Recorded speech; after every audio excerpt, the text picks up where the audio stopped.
everyone. This is Mike Shimmons, Executive Director of 3RNet. Welcome to 3RNet's Recruiting for Retention Academy, session number 6. We're very excited to have 3 speakers with us today who are going to be talking about that very important role of playing matchmaker.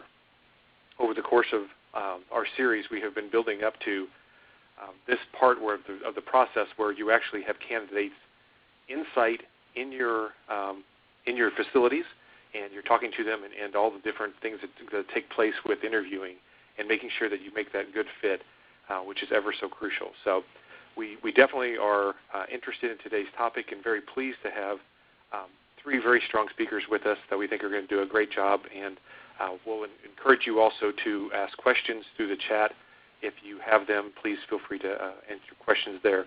I'm going to introduce just briefly our 3 guests in the order they'll be speaking.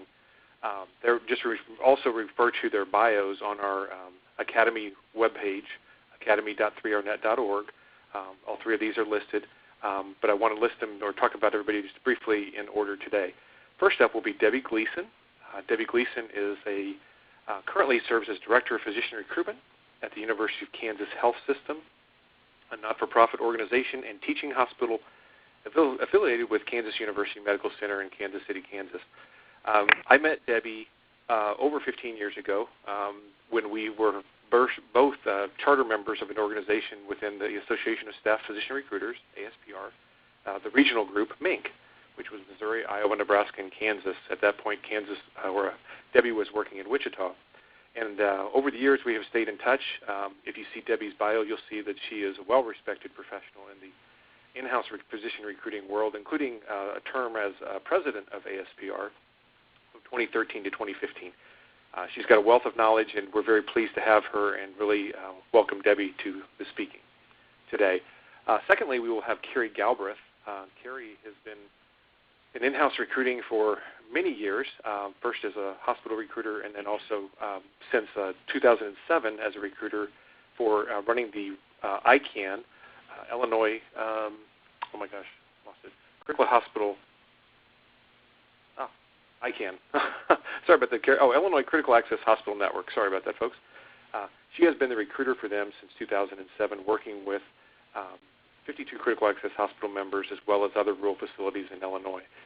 Carrie also has been very active in ASPR over the years, especially her regional chapter, which is ISPR in Illinois, including serving as president there. So Carrie also has a wealth of information and background in in-house recruiting and also working with safety net facilities.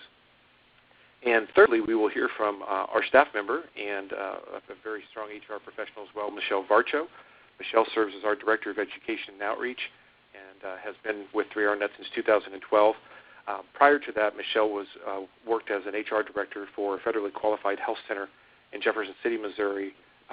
She had that healthcare background as well as previously over 20 years of experience in other human resources capacities in both healthcare, manufacturing, and other industries. So she has a wealth of information as well on kind of the whole process, and we're happy to have Michelle be able to add her voice to our panel today. So with that said, again, their bios are all out there. You can check them out further, but I'll start with Debbie.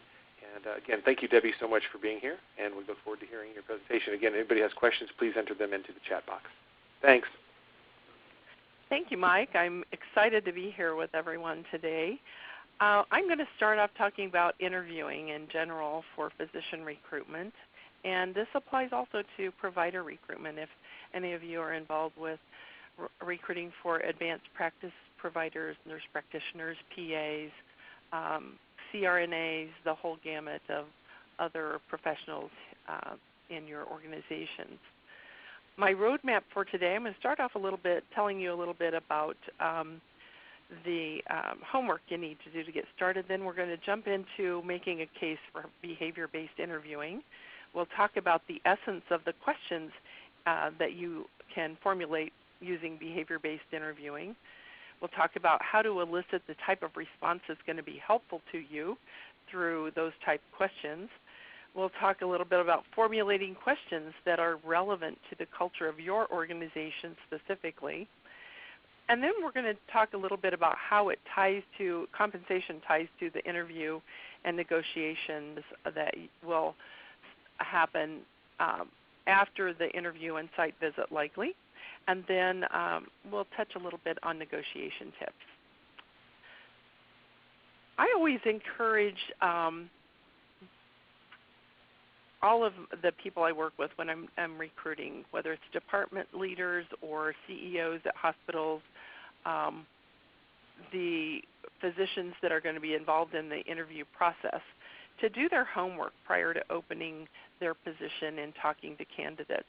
And by that I mean just the preparation that you need so that you've got the information at your fingertips to move forward once you identify a candidate and start talking to them about your positions. Things like finding out, is everybody on board with the recruitment process that you have outlined and recruiting for the position that you've identified. That includes your administration, your medical staff, and community physicians if they're affiliated and working at your hospitals, or maybe you are a community-based physician group. So just in general, making sure that everyone's on board and ready to move forward. Sometimes that takes a little finesse, but it's important to get that done and at least be aware of it before you start your recruiting. Then if there is any opposition to the recruiting that's going to be taking place, if there's any pre-work that you can do, if you can pull in some physician champions to help you smooth that path, those things are always good to at least identify and work toward before you're talking to candidates.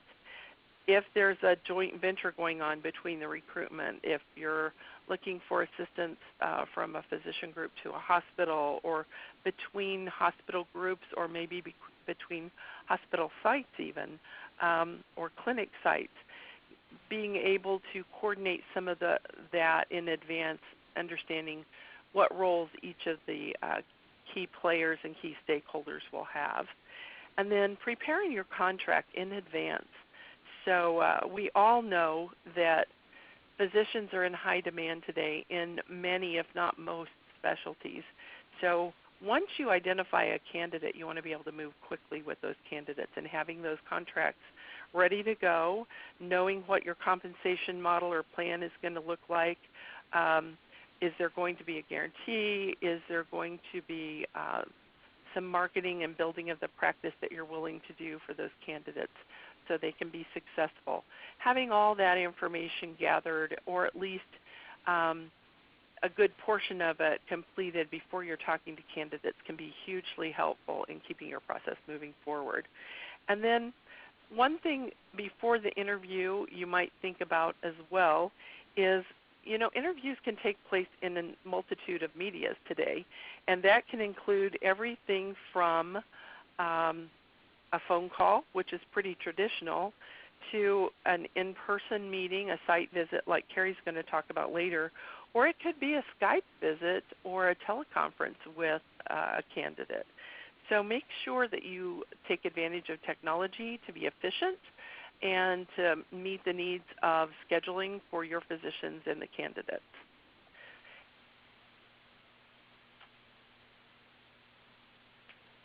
We're going to be talking about multiple approaches to interviewing today, and I'm going to focus most of my presentation on behavior-based questions and interviewing.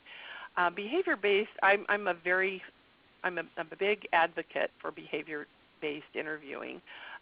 It reaps a high value to you. You can learn a lot of information about characteristics of a candidate by listening to how they respond to those questions that are crafted that are unique for your situation. It always helps to get a fuller picture of what your candidate is like and how they can fit your needs.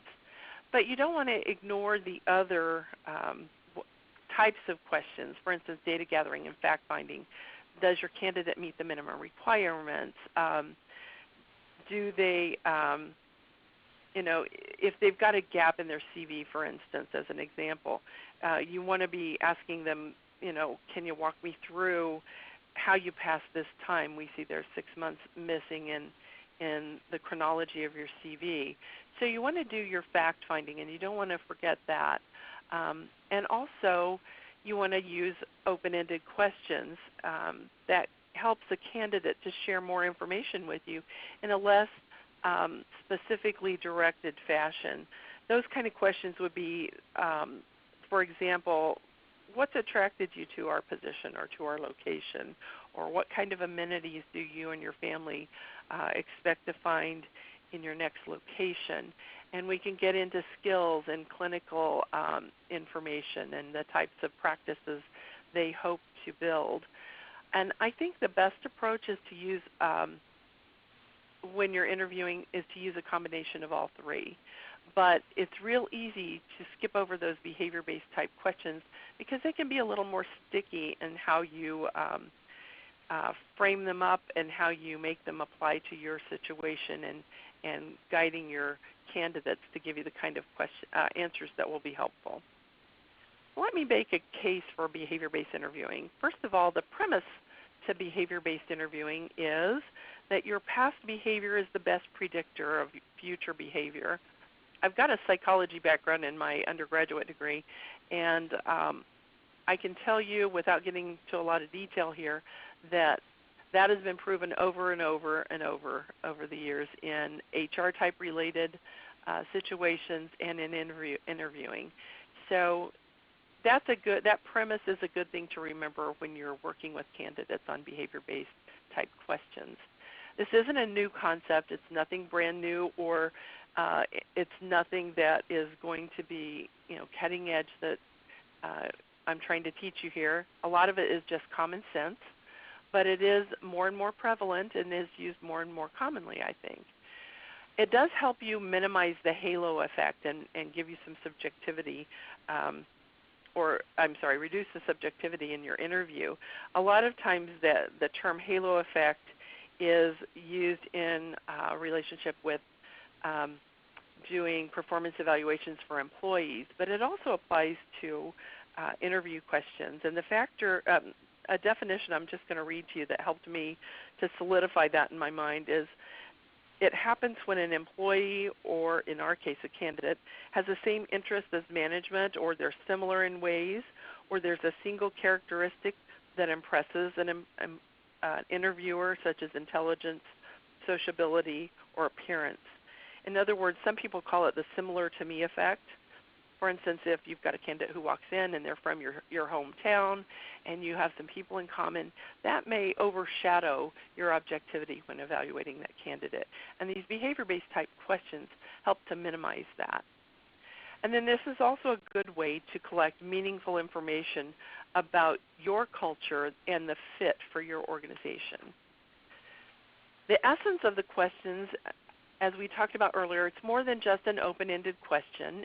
In behavior-based interviewing, or any type of interview questions for that matter, there are no magic questions that are going to reveal secrets to your candidate's inner workings or backgrounds. You really need to work on formulating questions that are going to be meaningful to you. You can identify behavior-based questions pretty easily. Oftentimes they start with these kind of starters, like tell me about a time, or describe for me a situation when, or give me an example of a time when. Bottom line is you're looking for a specific example of a situation or an event or a task that you've outlined in your question.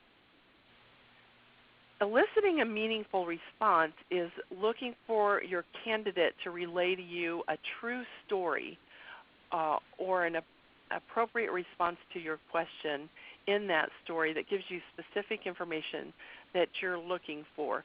And in healthcare, of course, especially physicians, I always prompt that with, I want to hear a story about, or give me an example of a time. You don't need to reveal confidential information to me. You don't have to reveal names to me, but give me an example of, and then I'll continue with my question. Remember that just because you incorporate behavior-based questions as an integral part of your interview doesn't mean that you necessarily omit the other questions that we talked about earlier. Things like you're going to want to know, are they available for the call schedules that you have planned? Are they willing to do both inpatient and outpatient work? Those other questions are still important, but I would urge you not to neglect the behavior-based type questions as well. Getting a meaningful response. There's a good way to think about this that helps you evaluate the kind of response you're getting. I like to use the SBO acronym. SBO meaning situation. Your question is going to be asking them to relay a situation to you. In that story response that they give you, you want them to reveal a behavior. How did they react? What actions did they take? And then what was the final outcome? And I relay this kind of like a fairy tale. Fairy tale stories have a beginning, the once upon a time. They have a middle part, the body of the story itself. And then they have the ending of the story. They all lived happily ever after. That's a quick way to remember it. But there are a lot of acronyms out there that you can use if you need some mnemonic to help you remember what's involved in a good, solid response to a behavior-based question.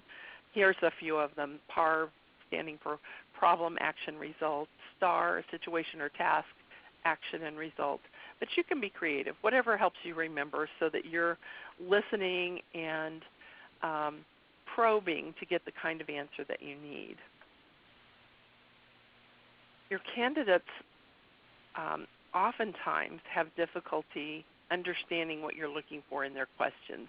Most candidates, physicians particularly, are ready to answer questions about their skills and their training and how they handle patients, and those things they're ready to answer for you. But when you ask them to give me an example of a time when, and that question goes on, they oftentimes will be stumped by that because they're not always prepared for it. I will tell you, when I have opportunities to do some training with my residents and fellows in the last couple of academic institutions, and even when I was working for a private practice group, we were allowed to speak to some of the residency programs in our city. And one of the things I teach them is, what is a behavior-based question, and what are recruiters like us and interviewers like us, what are we looking for when we ask these kinds of questions? And so what I tell them is, I'm looking for a story, and I urge them to prepare for interviews by pocketing a few good stories about their training and their experiences with patients and with their colleagues. And if you think about it, and what I tell them is, if you've got a few good stories that you're ready to relay succinctly and specifically, they will take you through a lot of questions, a variety of questions sometimes with the same story. So that's how I prepare residents and fellows for those questions. And then I explain to them what we're looking for in a response. I actually tell them we're looking for a situation, a behavior, and the outcome, and there may be follow-up questions. So what I find is, if someone hasn't prepped a candidate, or if a candidate hasn't learned about these type of questions, you may have to repeat the question a few times in a variety of ways to coax out the kind of response that you're looking for. Let's move on to the next slide here. I call it the Paul Harvey effect. You're looking for, as the interviewer, the quote-unquote rest of the story.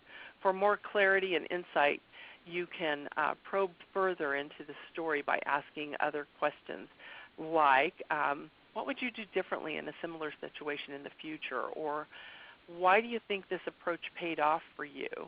Did your colleagues give you any feedback afterwards? So those kind of things. So once you get the story, you make them think a little more deeply about the kind of information you're seeking.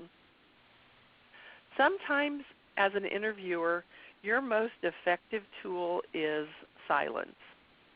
And I like to relay my first exposure to a behavior-based interviewing situation was when I took a job, or I interviewed for a job at a large international company in Wichita, Kansas, and my interviewer was really skilled at posing and eliciting the kind of responses she needed. And what she did for me that I oftentimes remember back to is she started off explaining to me that she would be taking notes while I visited, and it kind of put me at ease to the fact that there would be notes taken. I was prepared for that. She also said, she showed me that she was a very good listener. She posed her questions and then literally folded her hands in front of her and waited for my answer. And some of these questions can be thought-provoking, and you may need time, or your candidate may need time to think of a response. And so by sitting quietly, you giving them permission to give those questions some thought. And my interviewers, at one point in time, I think, sensed that I was a little uncomfortable with the silence, and she jumped in and said, I understand that these questions deserve some thought, and I'm going to give you plenty of time to think about your responses. And that kind of took the pressure off me to really give some thought and to my answers and responses to her. But again, she very effectively used silence. It's something I would struggle with, and I do struggle with, is I want to jump in and fill the gaps of quiet. But sometimes just sitting quietly and giving your candidate time to formulate an answer is the best plan. Some of the things you're not looking for when you pose a behavior-based question, you're not looking for philosophizing. For instance, if you say, give me an example of a time you managed a challenging patient, you're not looking for, well, I know that communication is really, really important for you when you're dealing with patients. And so I really try hard to make sure that I'm communicating to not just the patient but the family. Well, that's a great answer to that type of question, but it's not a specific instance. It's not a story that specifically happened to that person.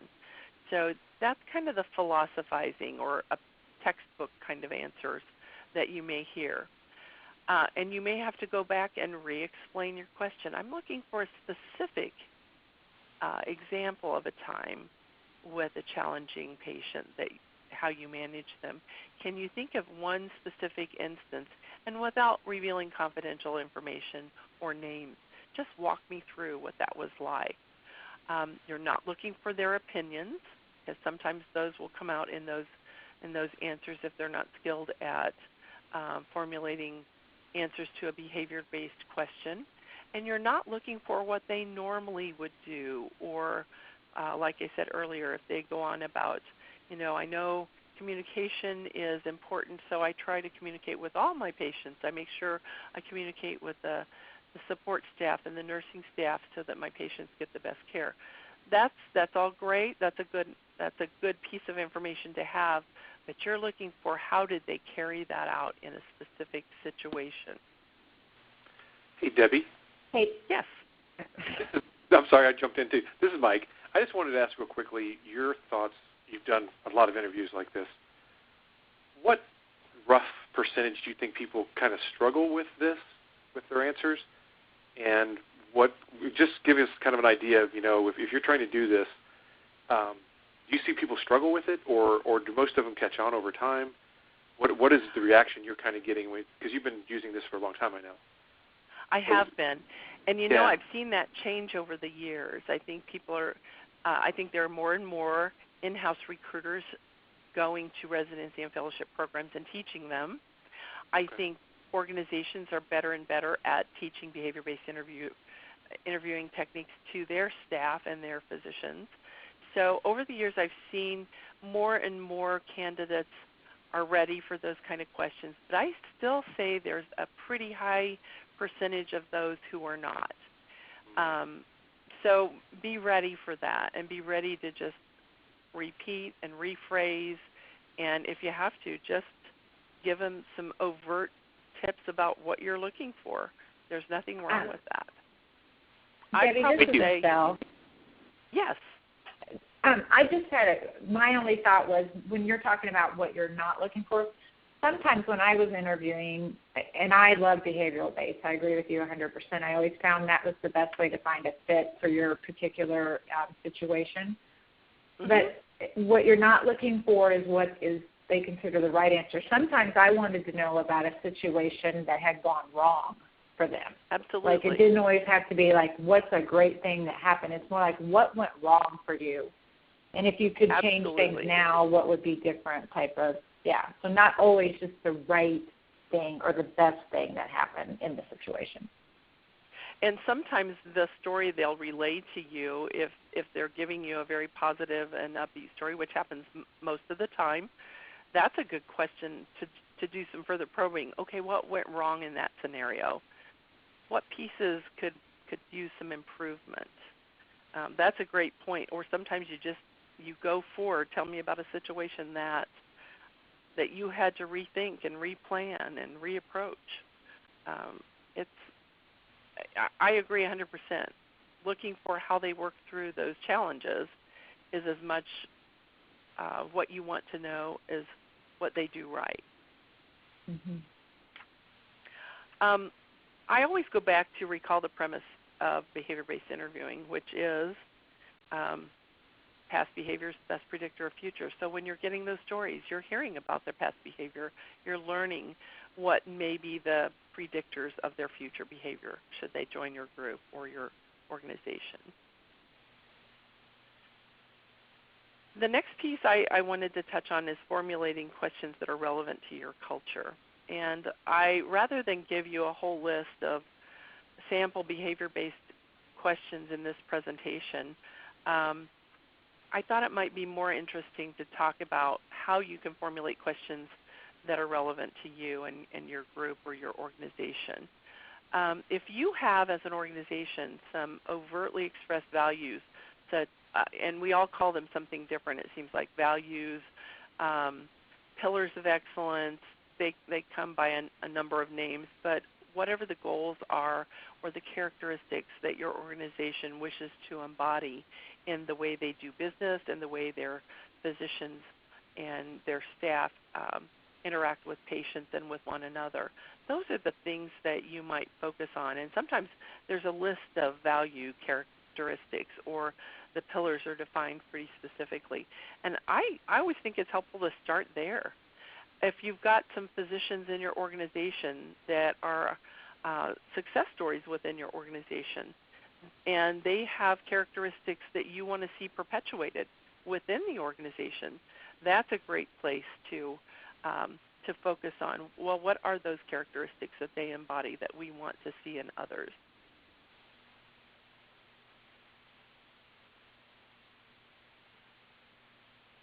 Some examples of that, I'm going to flip through these pretty quickly here. Some of the cultural type things that we're looking for today with our dynamic healthcare industry that we all live and work in today. Some of these are going to be very familiar to you, and I don't think I'm going to be breaking any new ground here, but just bringing them to your attention and areas and characteristics where you could formulate questions around. Teamwork and collaboration, more and more important, especially with things like your patient-centered medical home, coordination of care, committee work and protocols and quality initiatives. I would dare say that there aren't many of us out here are listening in today who haven't got those kind of things going on within your organization. Working with advanced practice providers, patient educators, nursing staff, and even administration. So keeping in mind all those arenas where teamwork and collaboration can be important will give you an idea of where to formulate those type of questions. Quality focus. We all have HCAP scores and CG scores and quality committees and task forces. You have patient champions within your organizations for various quality initiatives, your EMR data and metrics and how you utilize that information that we're capturing. What have you done in the past to qualify or to signify quality improvements within your organization? We're all looking for benchmarking areas, best-in-class, top-shelf results. So anything focused on quality would be a great thing to bring to light and to formulate a question around.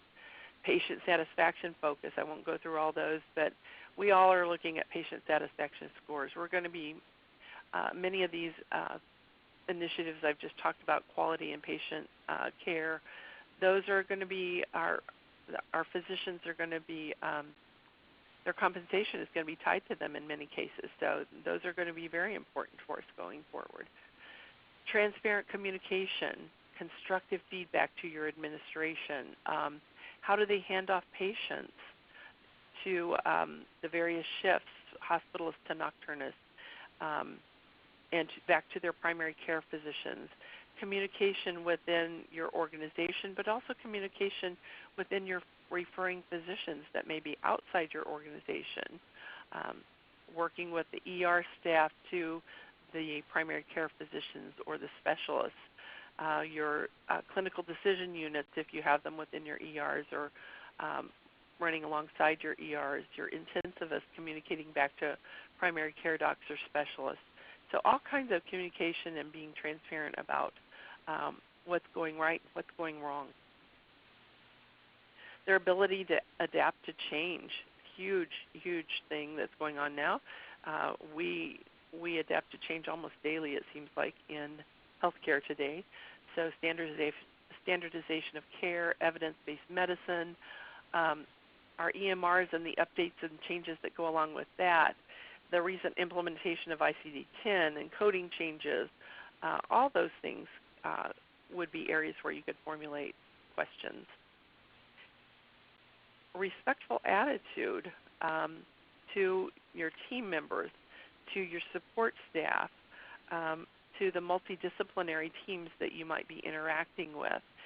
Somebody who has a we versus they mentality, how they interact with administration. Do you only hear from the physicians when something's going wrong, or do you have them quickly stepping up to be physician champions for new initiatives that are going on? Patient-centered care focus is on all of our minds with evidence-based medicine, but also the quote-unquote art of medicine. It's not everything we do in medicine or everything that physicians do are related to the science. Much of it is to the art of medicine and how they interact and their relationship building with their colleagues and with their patients. Patient advocacy, wellness, documenting exceptions to protocols, collaboration with your care teams, all those things. Collaborative leadership styles are very important because we have physician-driven organizations more and more these days. Many of our changes are physician-led, or we're looking for, again, champions to help move them along. Often organizations have leadership training for their physicians to develop the future leaders for their organization. Multidisciplinary teams, again, are very common these days, and also, again, working with administration in an effective way. And then just developing leadership skills. Are they capable, or can they give you examples of how they've implemented a new strategy, how they've made decisions in difficult situations? Can they articulate decisions and make a case for change in your organization, or what have they done like that in the past where they've been? Negotiating and building unity or finding consensus, and all the time keeping your eye on quality patient care regardless of where you're, what you're trying to do, and making that your overarching goal. And having difficult conversations in a way that is constructive rather than destructive. Another thing I wanted to talk to you is just to touch on, when you're in the interview process, once you've got you've gathered the information with your various questions, and part of that interview process I talked about earlier, being quiet and listening for their responses and letting them formulate a response. But also part of that has to do with listening to the questions and answering and responding to the questions that your candidates will have, because it's a two-way street when you're interviewing. They should have permission to gather information in the same way that you are trying to gather information about them. And it's not uncommon for the topic of compensation to come up. So you want to, first of all, have in mind, how do you want to frame up that conversation, and when is it going to be appropriate for you, and then help be prepared to direct them in that way. But in advance, consulting with your healthcare or your corporate attorney to understand, what does fair market value mean to your organization. It's something we're all held to, and it should not be taken lightly. Litigation in recent years by OIG and the government has been pretty prolific, going out and checking and challenging fair market values for physician compensation. So you want to make sure you're keeping that in mind. You need to determine with your attorney's help what makes sense. How are you going to be consistent in a compensation methodology that you use across your organization or across various specialties? And your attorneys can help you with that. You can do that by looking at regional data, national survey data, regional data, and sometimes oftentimes the attorneys will tell you that the OIG recommends using an average of multiple surveys rather than just one. So you'll need to determine what that's going to look like for your organization in advance, and be ready to address those things when you're talking about compensation with your candidates. And you don't have to necessarily go into an entire educational bit teaching them about fair market value, but certainly keep it in mind and make sure that what you're talking about with those candidates is appropriate, so that you don't have to backtrack later. So the other areas that I just urge people to think about, and many of you probably do this automatically, is what can your organization financially sustain in the way of compensation? I would highly urge you to think about not just that first year when you may have a guarantee, to keep someone tied to your organization and give them the ability to build a practice, but you want to be able to think about what happens when that guarantee goes away. Will that physician reasonably, within the scope of his or her practice, be able to sustain that compensation over time? If not, you're putting yourself at risk for losing those candidates.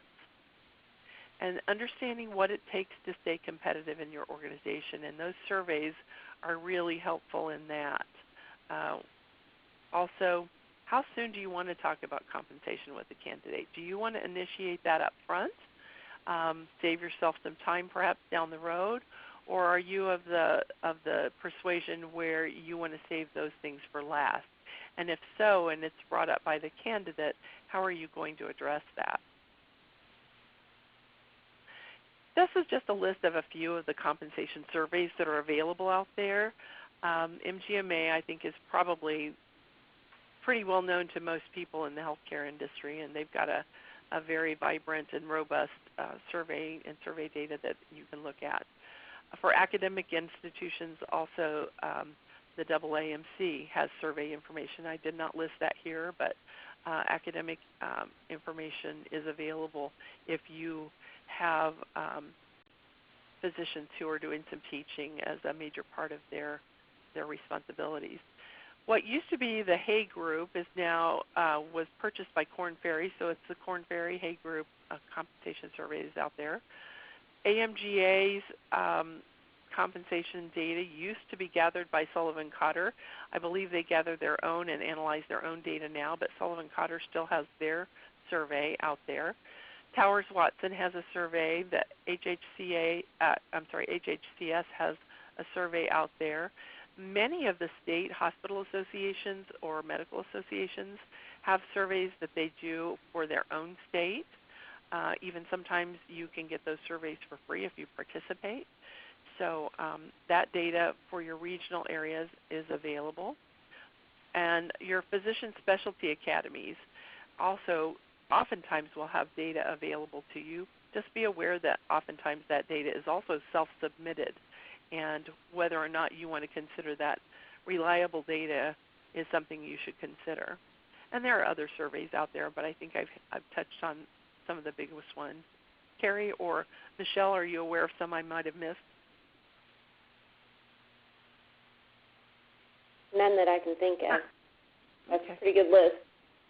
Okay, we'll go on.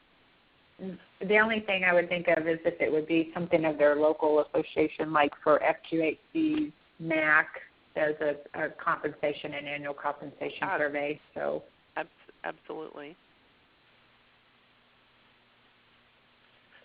The only thing I would comment, I do my own salary survey as well. I would just be careful. I like to provide mine for my hospitals as a reference, but sometimes you have to be careful of the sample sizes. Yeah. That whether or not that would be applicable, because the sample sizes can be kind of small in some of those surveys. So. Absolutely. And you also have to keep in mind antitrust considerations when you're talking survey data too. So I also talk to residents and fellows in presentations about negotiation tips. Some of those, in fact, most of that information that I share with residents and fellows with regard to tips about how they should go about negotiating or things to keep in mind when they're negotiating contracts applies to you as well as the deliverer of a contract, if you will. These are just a few bullets that I do go over with residents and fellows to make them think about being reasonable. It's real easy as a new graduate to hear the stories of what your colleagues in your programs or around the country are hearing and seeing in offers. And sometimes they don't stop and think that what they're hearing and seeing may not apply to them for a multitude of reasons. For instance, the locations vary greatly with compensation. The specialties, of course, they're probably aware of specialty differences, but sometimes not so much the location, either state to state or urban to rural makes a big difference. So I advise them to get legal counsel when they're reviewing their contract, and I urge them to use a healthcare attorney, not their brother-in-law who does real estate law, because there are some real specific things that are unique to healthcare that are very important for them to be aware of, and I'm sure I don't have to tell you, but sometimes residents and fellows with limited resources are looking for the least expensive options. And I also let them know sometimes there are attorney sources that are willing to do the first review for free. So if you've got those kind of resources, you can offer them. That's always helpful. I tell them don't be afraid to ask questions. This is your time to do it. Get it all out on the table. They're interviewing us just like we're interviewing them. I remind them to make the request reasonable and doable for the practice or the organization, and to understand what is negotiable. Sometimes you save a little time right up front saying, you know, this is a standard contract we have for all of our candidates. The only thing that is negotiable is this, this, and this. So I make them aware that sometimes those contracts are not as negotiable as they may think up front. Hey, Debbie, this is Mark. Just a heads up, we have about 5 minutes left. Great. Thanks, Mark. I ask them to remember that the negotiation is a give and take, and remind them they need to know what their bottom line is. What are their minimum requirements? and they need to use their relationship with the recruiters or their key contact people. And that's true for you as interviewers, if you're an interviewer, or if you're one of the leadership or administrative staff. If you've got a recruiter who's been a part of this process, it's often a good practice to use them as an intermediary or to bounce ideas off from, to see if they can gather information from the candidates, and the candidates can do the same thing. I remind them they don't have to be pressured to make a decision before they're ready. It needs to be the right decision rather than the fast decision. And wait until they receive a written offer before negotiating, unless the practice or the organization begins that conversation verbally before they go to the time and expense and trouble of putting it in writing. And that, as you are the organization making the offer, you kind of have a little influence in how you can manage that. But I urge the candidates to wait until the subject is broached by the people they're negotiating with. I talk to them about, don't go into negotiating about a position or an offer until you're ready to accept an offer. Don't lead someone down the golden path and then say, oh, never mind. I also think it's a good practice to put your wish list out front with the people you're talking with, if you're the candidate. So as the organization negotiating with a candidate, you may hear them say, these are the things that I want up front. These are the things that are important to me. And that's to your advantage to have that information up front. I urge them not to go back with one more thing in the negotiations. Get it all up front if you can. Be aware of deadlines that you extend, and the candidates, I advise them to be aware that you may have deadlines. You can often, I tell them that you can request an extension, but be ready as a candidate. I tell them be ready for the response that is, yes, we'll extend this contract offer for another month, but be aware that we'll be interviewing, and we may extend an offer to someone else in the meantime, so that they're prepped that you can't, as an organization, put your entire recruiting process on hold for 3 months while they make their decision.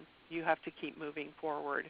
And I try to let residents and fellows know they're going to keep looking until that contract is signed.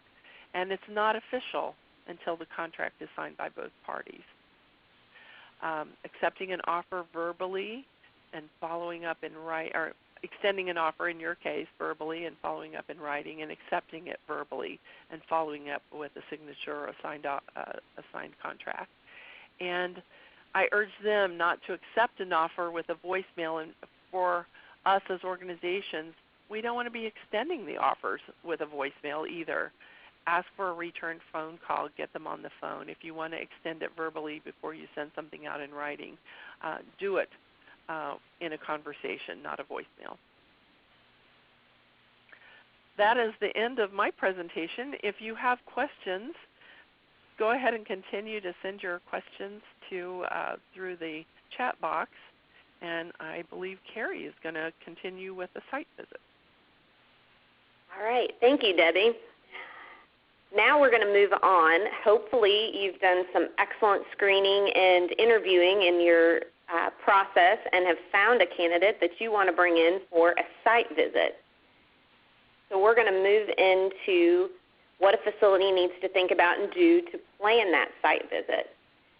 First, we've got to put ourselves in the right frame of mind, though, when we are thinking about a site visit. For some of our facilities, we have not planned a site visit in a long time. We don't do the volume of interviews for physicians and nurse practitioners, PAs, that maybe large health systems do. So we've got to be thinking about what motivates candidates, especially nowadays. Motivations have changed a lot over the years, and most generally, most candidates have two different types of motivations. They have professional motivations, and then they also have personal motivations. Professional motivations are things like your income that they're going to receive, facilities, what their workload is like, who they're working with, and even their commute and call can be part of what is their professional motivations, but they can also move into their personal motives as well. Personal motives are things like where they are located, their lifestyle, call, commute can also factor into their personal lives, the type of recreation that they have in the area, where they want to live, family, friends, and that sort of thing.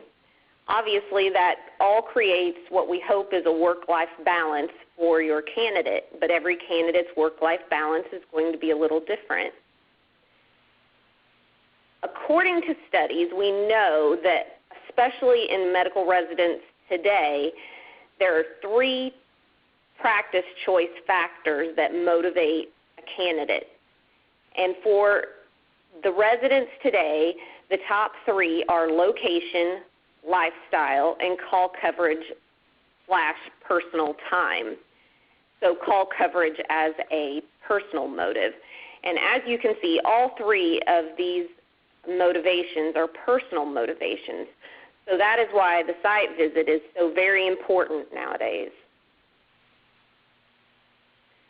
The two goals of our site visit are for the interviewers to assess the candidate, and those are where you're going to use things that Debbie has taught you in our previous presentation about interviewing. These are standard things on your site visit, people that they have to meet with to be evaluated for your practice opportunity. These are people like your CEO, your practice manager, your nurse managers, and any other kind of administration and physicians that they need to meet with while they're there. And then your other goal for your site visit is for your candidate and family of that candidate to assess the opportunity as well as assess the community. And these are the items on your site visits that you're going to try to personalize. Common components of a site visit that are part of their professional life are your hospital tour, your CEO meeting, your practice manager meeting, your lunch with your physicians, human resources, benefits, contract negotiator, your medical director. These are people that need to meet with your candidate so that you as a facility can make a decision about the candidate.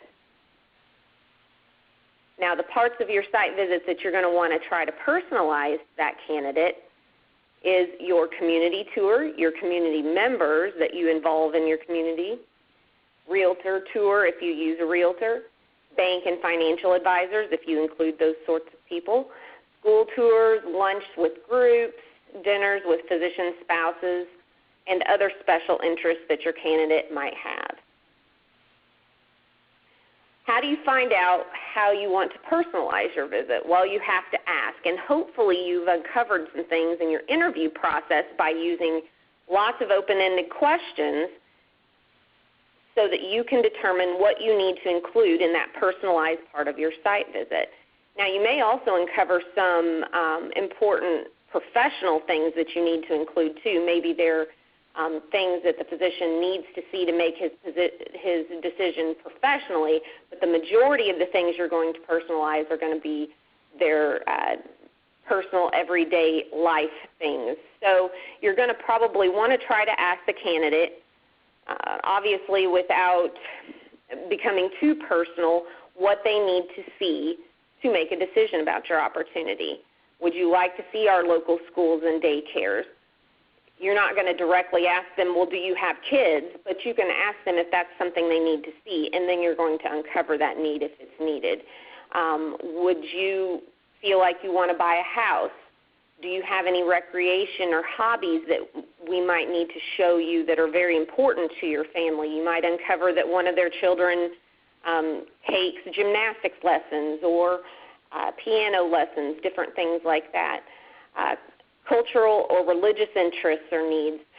Those are questions that can be difficult to ask because we don't want to give the impression that we need to know what their culture or religion is, but sometimes those things will come out in your open-ended questions that you ask during your screening process. Does the spouse have a work need? Oftentimes, especially now, most households are two-income households, so you might uncover a work need for that spouse. Those can be very difficult for some rural areas to fulfill, so it's very important that you know that up front, and you can help uncover some opportunities for that spouse.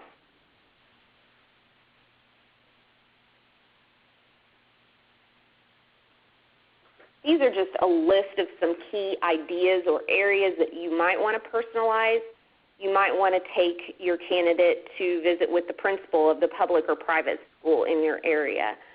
If your person needs child care facilities, you might want to take them to those, fitness facilities. If you have some unique restaurants and cafes and bakeries that you might want to show off in your community that are things that are unique and maybe things that they may frequent. Maybe they drink coffee every morning. That sometimes can be a very important thing to a person to continue. So you want to show them those things in your community if you have them. And so these are just some ideas of some different things that I have seen personalized in site visits, but you may have other things. You probably might want to sit down sometime and think about all the different things you have in your community. On the surface, we look at, especially in rural areas, we'll look at communities of 10,000 and smaller and think to ourselves, well, they all look the same, but they're not the same, and you need to sit down and think about all the things that make you different and special and the things that you could show a candidate in your community. Now, there are some things that you need to consider probably well before you invite a candidate in for a site visit so that you know what to convey to your candidate when you're inviting them in. Most large health systems that do this a lot have a site visit policy. You may want to think about creating one, even if it is just for yourself, but it's also sometimes nice to email this site visit policy to a candidate so that they can understand and have this checklist with them in their mind when you are inviting them in. You need to know who is invited to your site visits. Most generally, most people will invite the candidate and their spouse, and depending on the children, whether or not that's encouraged or not. If it's older children, I've seen it encouraged. If it's younger children, oftentimes they want to try to figure out a way to either not have those kids come or bring a grandparent or somebody to attend to them so that the adults can take care of business during the site visit. There are some people that will provide babysitting. I've heard pros and cons to that and liability concerns, so that can be up to you, and you might want to talk to your legal counsel or administration about that sort of thing. You also need to keep in mind what you will reimburse for that site visit and make sure that they know that. Back in the early days of recruiting, we did a higher volume of site visits, and when I was a newbie, I received some receipts for some things that were things that you wouldn't even think you would want to reimburse for. So you need to give that candidate an idea of what you will reimburse for, and when they come for your site visit, most people will always reimburse for airfare, baggage fees, hotel room, tax, valet parking, meals, that sort of thing. But do you reimburse for babysitting for kids, dog boarding, and excessive alcoholic beverages? Those are things you need to set expectations for so that you're sure that that candidate doesn't expect that you will reimburse those and then submit receipts after the fact. Who will make your travel arrangements? Again, this can vary. A lot of people will try to direct bill as much as they possibly can to prevent having to have a candidate submit excessive receipts at the end. But if you don't have a high volume of site visits, oftentimes travel agencies and other organizations won't give you a direct bill account. So it can just depend. If you're going to have the candidate submit receipts for airfare and that sort of thing, those can be pretty costly, so just be sure your accounts payable department is ready to reimburse that candidate for those expenses very quickly. You don't want a candidate out $800 to $1,000 or more for things like that for a month. We want to be sure and reimburse them as quickly as possible. And be sure to ask about dietary restrictions. We don't want to serve foods that might be offensive to anyone, so be sure to ask when you're planning that site visit if there are any dietary restrictions. So with all that in mind, you need to be sure and use a checklist. The reason being, I always used, back when I did a lot of these, I could get hit by a Mack truck, and if that happened, somebody would need to go into my office and be able to figure out where I was with a candidate. Obviously, we're hoping we don't get hit by a truck, but we obviously could get ill. We could be incapacitated in some way, and life does have to go on at the facility. So someone needs to be able to come into your workspace and be able to figure out where you are with this candidate and confirmation numbers and that sort of thing so that they can continue on with their site visit. This is just a checklist that I found online randomly. You probably are going to want to take something like this and put it together to meet your needs. You may or may not be booking the flights, and if you aren't, then you don't need to know the confirmation numbers. But if you are, then you'll want to have the full legal names of all those that you're flying in and also their confirmation numbers as you go through your planning, whether or not they have dietary restrictions and whether you've sent their gift basket. That is one of the things that you can personalize. Oftentimes people will put a gift basket into the hotel room, and most hotels are pretty accommodating. If you drop something off for a room, they will have that prepared and ready and in the room prior to their arrival. And you can do all kinds of really neat things to personalize these gift baskets. I've seen people, if they've brought in children, personalize them to have activities for the children or different unique things from their community. I know in my little town here of just 650, I can think of 5 or 6 unique things that I could put into a gift basket. We have a local person that makes candles. We have a local person that produces jewelry. We have a lot of local things that you could put into a gift basket to personalize it to your community. So keep that in mind. And then you could take something like this and make it into your process. I know a lot of people like to keep no paper nowadays. Thinking about that, I personally would still have a hard copy of this, again, because if I got hit by a Mack truck, could somebody go into my office and find it? And so that's very important to have this out and available for your associates and whoever else might be interested to be able to come in and find out where you were with this and to be able to continue it. As you're thinking about your interview and you start this process and you've completed it, and we'll go through the actual process of a site visit here in a few slides, but always prep your interview team. And keep in mind, you'll probably want to do this well before the interview. But if it's your first time, then obviously, you're going to do that the first time you come up with a site visit. But most people want to have a team that when you call them up knows what is a site visit and what they're supposed to do. And like I said, back when I did this a lot, I had a team of people that when I called them and left a voicemail, they knew what I was talking about when I said, I have a physician coming and I need you to do this, whether it be go to dinner, go to lunch, attend a tour, take a spouse to a school, whatever it was that I needed them to do, they knew what I was talking about and what I needed them to do.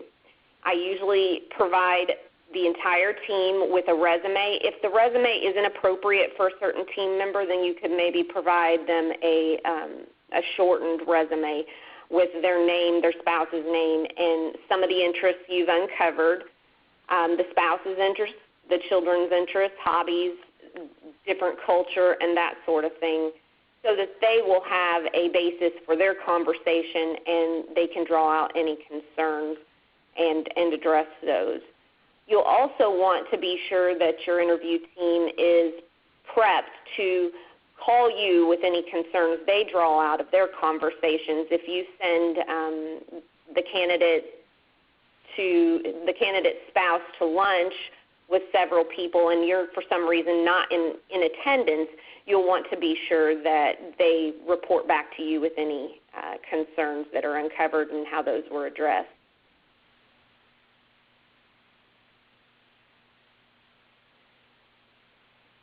So again, when your participants are being prepared, prepare them well in advance. Try to match your participants to the family you're recruiting, because we are recruiting a family typically. Even if they're residents, oftentimes they have a spouse now. So we are recruiting a family to our community. So try to be sure to properly match the family that you're recruiting to the participants if you can, especially in the personalized area. If you have just an example, a candidate whose spouse homeschools their children, maybe you can think of someone in your community that you can do lunch with that also homeschools their children. That's just an example. You may not be able to match everybody perfectly, but give it a shot to match those families up with people that they can have meaningful discussions with. Be sure your participants are enthusiastic about your health system and community. Obviously, we don't want to lie and we want to be honest, but we also don't want to do lunch with Debbie Downer either. So we want to be sure that we're honest. We also don't want to gossip, so we need to be sure that we include people that are positive about our community, positive about our health system or health facility, but also honest. We don't want to embellish. We want to report back to your recruiter, and they need to understand the end goal, which is not to force a square peg into a round hole. So we don't need them to lie and make sure that everything is a positive answer. And then also let your residents tell the story. Make sure that they understand that if the candidates, we'll just use an example, if the candidate's wife asks, well, what do you guys do on Friday night around here, that your participants have an answer for that. Maybe they drive, and obviously, hopefully, all of your participants have something that they do on occasion, and maybe they can tell a story of a time that they went over and saw a minor league baseball game, or some of the things that people do in your community that they can address those concerns. I used to have, when I did these for the health system, and this was a rural health system, so we're not talking about a large city health system. I had, just as an example, a team of spouses that when I called them, they knew what a site visit was, and they could do lunch with me, and they could talk shop, as I called it.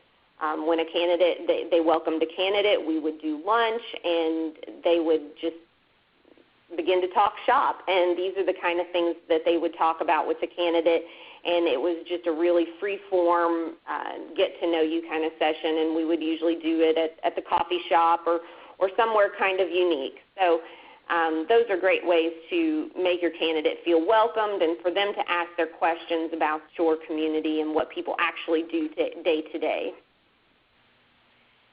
Now, it is preferred that you have 2 full days for a site visit, and 3RNet has an excellent 2-day site visit in the recruitment and retention manual. 2 full days gives you the most time to provide a glimpse into the daily work life as well as social life. Oftentimes, a lot of people like to do these over a Friday and a Saturday, and then oftentimes give you the chance to make a contract offer and one that is accepted after the visit. However, I have done this long enough to know that especially residents are on tight schedules, and oftentimes they're going to give you I need to arrive Thursday night, I need to visit all day Friday, and I need to leave by Saturday. Their schedules are pretty tight, and they don't get very much time off. So with that in mind, I created one that has the I need to arrive on Thursday night, I need to interview on Friday, and I need to wrap up on Saturday. And this is basically one that I just came up with. And if you can find all the movie things inside this, it's kind of fun. Everything in here has some sort of relevance to a movie that I found. But anyway, basically you want to make it where your candidate can arrive at a reasonable hour. You don't want them on a red eye. If you need to help them book that, go ahead. If they think they can book it themselves, you're going to need to first find out when they booked that flight so that you can structure your major things around it and then fill in the blanks. Oftentimes when I created these, I knew exactly who needed to meet with this candidate to make a decision, and you need to make sure those people meet with that candidate first thing on the first day. The reason being, and we'll get to that in a minute, is that you need to be able to have a wrap-up meeting at the end of this. And if you want to extend an offer to that candidate, you're going to need to have all your feedback back from your CEO. You're going to need your feedback back from your physicians within the group and from your HR department and any other medical directors and such that are going to need to meet with this candidate. So I tried to usually follow this sort of pattern when I created a site visit and then put the personalized touches in between. Oftentimes the personalized touches might not be as obvious with the candidate because they have to be in more business meetings if you're going to pack it into one day. But the personalized touches might be including the spouse and physician or those that they meet with at the dinner. They may be physicians that you've paired up with this candidate for a reason. Again, maybe they go to the private school that your candidate might be interested in, or they are within the same age group or have similar interests. So with that in mind, this is, again, a very packed schedule, but it can be done. And as you see on Saturday morning, you have that wrap-up meeting, and hopefully by the time you get to that meeting, you've got your feedback, and Tony Stark knows whether he needs to make an offer to this candidate or not.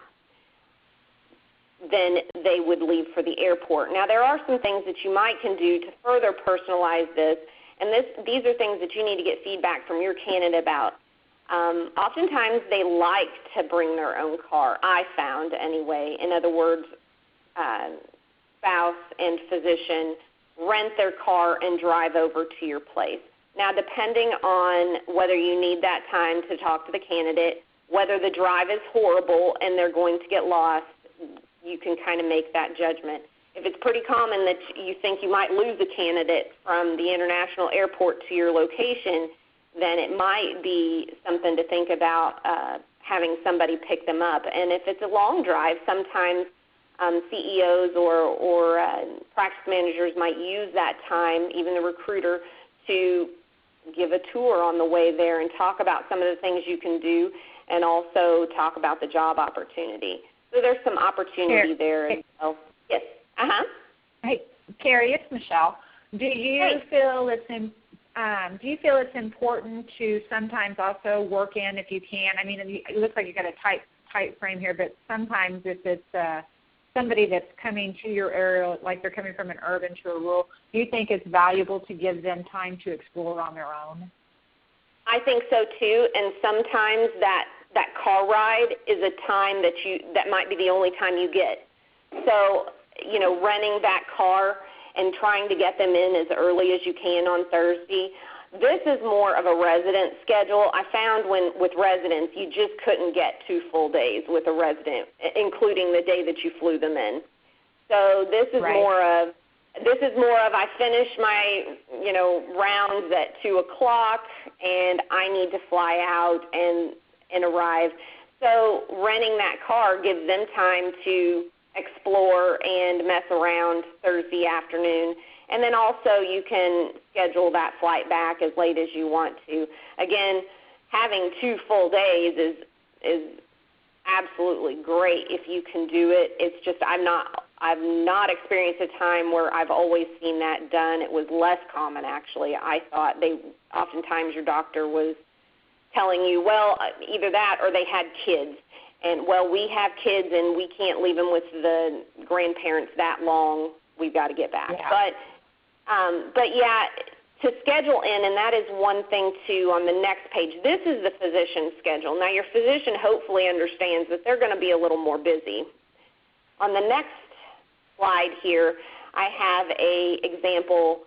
Now, this is a female spouse. Obviously, we have male and female spouses. I oftentimes, and just as a mom myself, like to wake up a little late when I'm on vacation. So, I don't like to try to pick up the spouse at 8 o'clock as well. Oftentimes as a recruiter when I was with the health system, and if you can find somebody within your organization that can be the tour guide, a lot of times what I would do is once I dropped my physician off at the hospital, each of the interviewers knew that they were to transport my interviewee to the next location, because then I took off to the hotel to pick up my spouse and we would proceed on to our activities, because these are so important. We know that the spouse is a huge part of this decision. They have to live here too. So I usually try not to pack that schedule because they need some downtime. This is their day off also. So they need to have a good time and be able to absorb things. And so what I usually did was have some activities for the spouse, and then about the time the physician would complete his or her activities, we would meet up, do a community tour, and then I would give them several hours, if possible, before they needed to be at dinner. One thing that you can do also, I know that realtors are often very popular to put in a site visit. If you don't have 2 full days, though, it can be hard because you really need to give them a community overview, and then you can send them off with a realtor. Now, that can vary. If you have a realtor that is willing to and is going to be isn't going to try to sell houses, and you have faith in them to do a community tour, a true community tour, then you can let a realtor do that community tour. Again, I've had various experiences with realtors, and it can get a little hairy, especially in a small rural area where you have 10 real estate agencies that all want to do community tours, and you only do a couple doctors, 2 or 3 doctors a year. They get a little territorial. So it's up to you if you want to involve realtors. A lot of times what we would do is bring them, if we knew they decided that they wanted to come to our location, we would bring them back for a real estate visit and just call it that, literally. So if you do get that 3rd day that we talked about, those are times when you can include some downtime. You might want to do breakfast in your wrap-up meeting, just like we had on that visit, but then also you may want to include a realtor that actually takes them to look at homes. Any other key members of the medical staff that might want to meet that day. Also, you can include some unique events in your area. I have even had hospitals take doctors to the ball game. They actually already were all going, and so they all went to the ball game if that's available in your area. Festivals and fairs that might be going on. I know in my area, though, it's small enough that there's not always something going on a weekend, so you can't depend on that. But if there is, you can always wrap those things into your site visit, or they can just have some downtime and look around on their own. And then always be prepared to make an offer, and that's where that wrap-up visit is very important, that you get that meeting at the end where you've gotten enough feedback from your decision makers to be able to make that offer. And you need to have, as Debbie talked about, a letter of intent, or at least a skeleton contract to give them, oftentimes to speed up the process. If you don't want to fill in the blanks just quite yet, at least have a draft contract that you can give them, that they can start looking at your contract language, and then also explain to them what is and is not negotiable. So that's a good idea to have that available, but you may not want to hand everybody that offer or that contract offer. So that is why that wrap-up meeting being close to the end is very important, because you need to be able to talk to all your decision makers and make sure that they're on board with this before you hand that to them and give them that idea. And then be sure to go through your offer steps here. There's some great steps in the recruitment and retention manual that take you through that, and I believe there is a example of a offer letter. So that should be the last part of your site visit, hopefully, and then you send your candidates on their way and hopefully follow up with them pretty quickly. So, and then I think that we are going to move into Michelle's wrap-up and key points.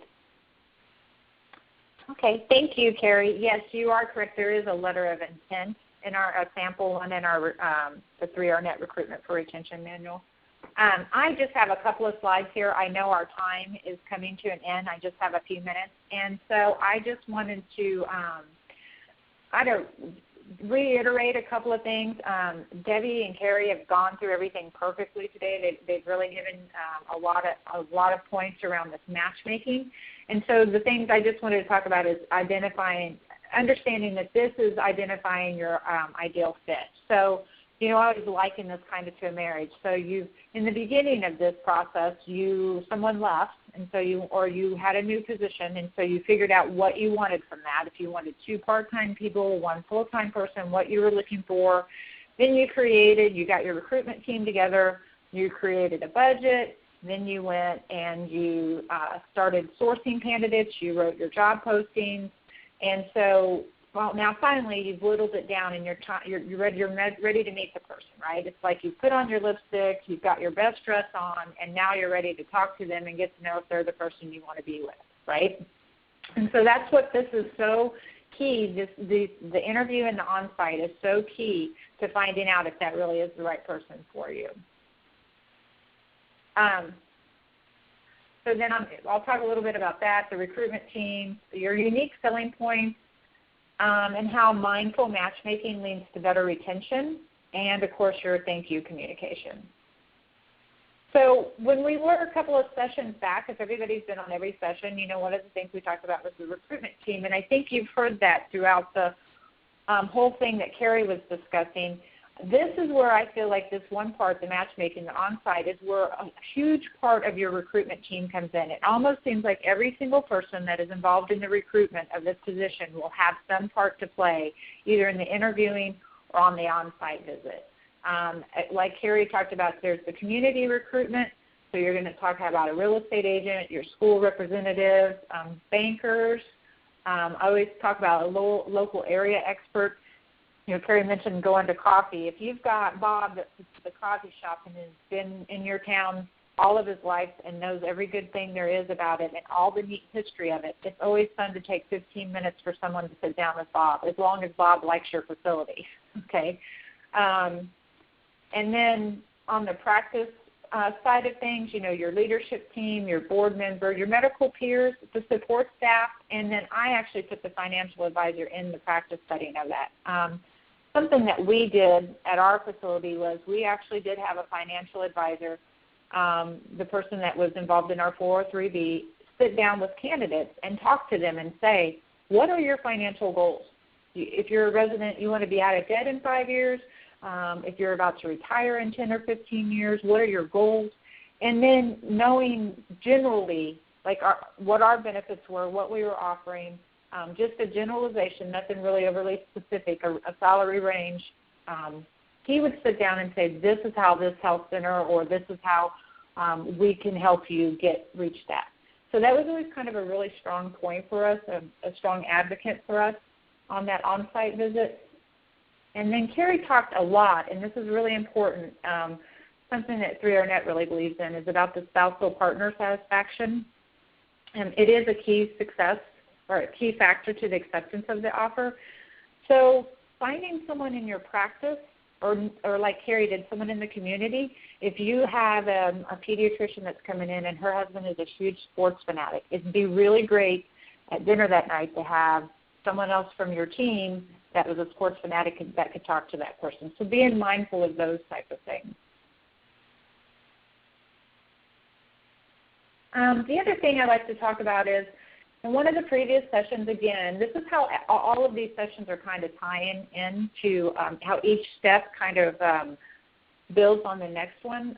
Dr. Smith had talked about factors, and if you were on that one, it was basically going through the 50 factors and looking at your practice and seeing what your strengths were and what you could offer.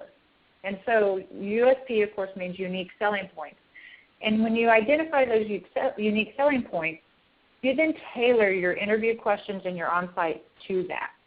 So, for example, if your facility has invested a lot in new technology, maybe in equipment or programs or even an electronic medical reference for physicians, you could ask questions in your interview that encourage the candidate that's tech savvy. And then also when you're doing your facility tour, you can show those investments that you've made so that they know that you're investing in them as well, if that's something that they're very interested in. Mindful matchmaking. So Carrie spent some time on this, and I can't say how important this is that you prep your recruitment team. They need to know who's coming on site, what they're interviewing for, again, some of their interests. I loved her thought of, if you don't give the resume, we used to give what I could just call the bio sheet that would tell the person's name, what their specialty was, just a little bit about that person so that whoever was talking with them would have some idea of what they were talking about. And I always say pay attention to details. Make sure, like when you're doing the tour of your facility, the staff knows that they know people are coming. We don't have a candidate show up and sit in the lobby for 45 minutes because nobody knew he was coming, that type of thing. That's the kind of stuff that you need to really pay attention to your details to make a good first impression. And then lastly, I wanted to just talk about the thank you follow-up. So you've had the on-site visit. You've done your interviewing. You've had the on-site visit, and they've left. Okay, so they've either walked away with an offer that they're seriously considering, or they're maybe on the fence. So I always highly recommend that you keep communication going. Communicate, communicate, communicate. Like, do not let the lines of communication drop. So you can send what I call a thank you communication within 1 to 2 days after the site visit to the candidate and to the spouse or partner. And so, like, if you did something fun, if you had that third day in that Carrie talked about, and you did something fun and you took video of it, send them the video. Send them a link to an article on something that they were interested in. Send them a brochure from a favorite shop that they were interested in. Just make it personable and something that they can remember to maybe help them, guide them in the decision to come to your location. And then, of course, always let them know when the next communication from you will be. Usually you're still doing contract negotiations, and that's fine. You can include a time frame about that, but also communicate just a little bit about how you're wanting to know how they are doing and where they are thinking, not necessarily about signing the contract. And that's all I have right now. Mark, I believe we're at the end if you have any questions. Yeah, thanks, Michelle. So one thing I was going to do just real quick here, just because a couple of folks brought it up. So let me go ahead and share my desktop here. The manual was brought up today, and also the factors books Michelle brought up here at the end. That was in session 2. Dr. Dave Schmitz did a great job of covering those different factors, and Michelle related those unique selling points to some of the things you covered during a site visit or during your interviewing. I just want to do a quick reminder to everybody that all of our session materials for the Academy are on the website, so it's just academy.3rnet.org, and then you just go right up here to session materials, And the password is just academy-3rnet, which is all capital, and of course I'll always email this information out too. But as soon as you log in there, you can see all of the recordings, all of the slides from our previous sessions. I'll go ahead and get up the recording and the slides for session 6 right away tomorrow morning. But those top resources that we covered today, like the manual, is right here. So this is the 3rnet Recruiting for Retention manual that covers those different steps that both Carrie and Michelle referred to. So again, that's right there for you guys. You can certainly go through and look at some of those templates and cover some of those things that we just kind of glazed over today. And then those factors books are here as well. So looking at how do you identify those unique selling points within your community, within your facility. You know, we have different versions, whether you're a critical access hospital, whether you're a CHC, and we have a rural health clinic version available as well that we'll make sure we get added here as a resource. So again, keep in mind that if you missed anything or that if you have any questions, you can always contact us or head to the website, look at these session materials, and you can see all the information from previous sessions there as well. So with that being said, Mike, I don't think we have any questions at this point. If you just want to go ahead and get us wrapped up. Yeah, appreciate it.